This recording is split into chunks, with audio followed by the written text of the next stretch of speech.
آج ہم میر تقی میر کے بارے میں بات کرتے ہیں۔ محمد تقی نام اور میر تخلص کیا کرتے تھے اور 1722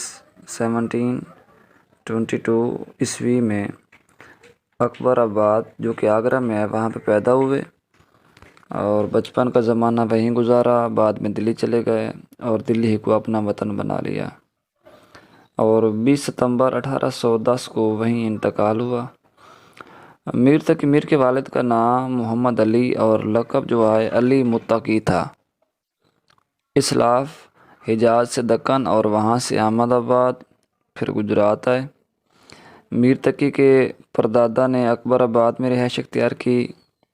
میر محمد علی متقی نے 2 شادیاں کیں۔ پہلی بیوی سراج الدین علی خان آرزو کی بہن تھی جن سے ایک بیٹا حافظ محمد حسن تھا۔ محمد تقی جو ہیں یہ دوسری بیوی سے تھے۔ ان کا ایک سگا چھوٹا بھائی محمد رضی بھی تھا۔ میر تقی کے بڑے چچا کی عقا جوانی میں انتقال ہو گیا تھا اور ان کا ذکر جو ہے نا وہ میر تقی میر نے ذکر میر میں بھی ان کے بارے میں لکھا ہے۔ میر کے والد جو تھے درد مند اور بے نیاز آدمی تھے۔ امراء کی صحبت سے گریز کرتے تھے اور ہر وقت گریا ان کا مشغلہ تھا۔ ذکر میر کے بیانات سے معلوم ہوتا ہے کہ میر نے اپنے والد کی شخصیت سے خاصا اثر قبول کیا۔ والد کے علاوہ وہ اپنے مقبول چچا سید امان اللہ سے بھی متاثر ہوئے اور امان اللہ کے بیانہ کے رہنے والے تھے اور آغاز جوانی ہی میں گھر بار چھوڑ کر ان کے ہاں آ گئے تھے اور آخر تک آگرہ میں رہ کر وہیں فوت ہوئے۔ میر محمد علی متقی نے انہیں اپنے بیٹے میر تقی جو ہیں کا تعلیق مقرر کیا۔ 10 سال کی عمر تک یہ سلسلہ جاری رہا اور اس کے بعد میر نے ان کے زیر تربیت ابھی 3 سال گزارے تھے کہ ان کا انتقال ہو گیا۔ میر پر اس حادثے کا گہرا اثر ہوا۔ 1 سال کے بعد میر کے والد بھی چل بسے۔ اس طرح میر کم عمری میں اپنی 2 مشفق شخصیتوں سے محروم ہو گئے۔ ان حادثات کا نقش ان کی شاعری میں نمایاں ہے۔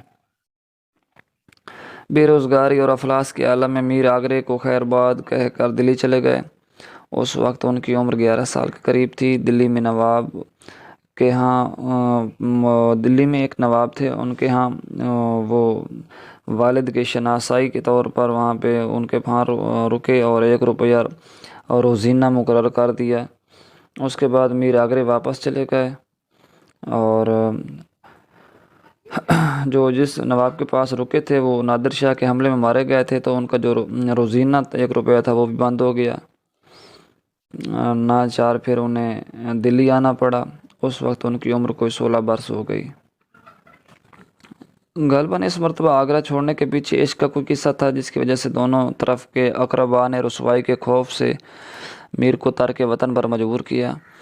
اب کہ میر دلی آئے تو یہاں سوتیلے ماموں سراج الدین علی خان آرزو کے گھر کے سوا ان کا کوئی پناہ گاہ نہ تھی، لیکن کچھ عرصہ بعد آرزو نے ان کے ساتھ بدسلوکی شروع کر دی، چنانچہ وہ وہاں سے بھی چلے گئے۔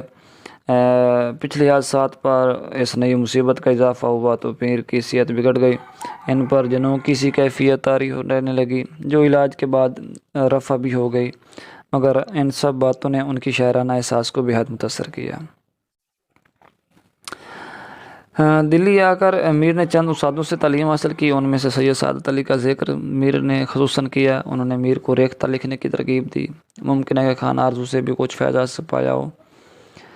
کئی جگہ پر ملازمت بھی اختیار کی میر تقی میر نے، لیکن حقیقت یہ ہے کہ میر کو سکون کہیں نصیب نہ ہوا۔ آخرکار آصف الدولہ کے طلب کرنے پر جب ان کی عمر تقریباً 60 سال کی تھی لکھنؤ گئے اور عزت پائی اور وہیں 19 ستمبر 1810 کو وفات پائی۔